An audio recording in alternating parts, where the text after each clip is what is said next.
The Piraputanga watch them attentively. Wherever the monkeys go along the banks, the fish follow.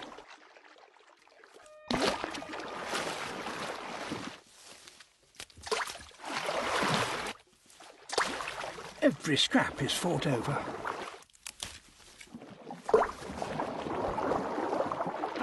That might have to be the end of the monkey's meal for today. And there's still plenty left on the tree.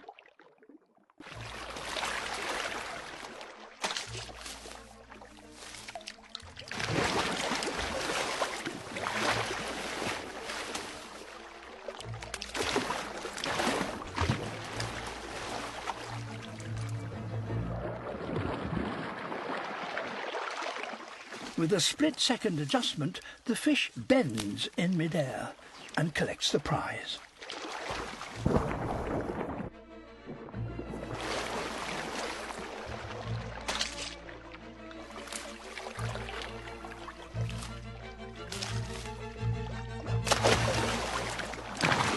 The Piraputanga's extraordinary feeding technique relies on these waters remaining clear.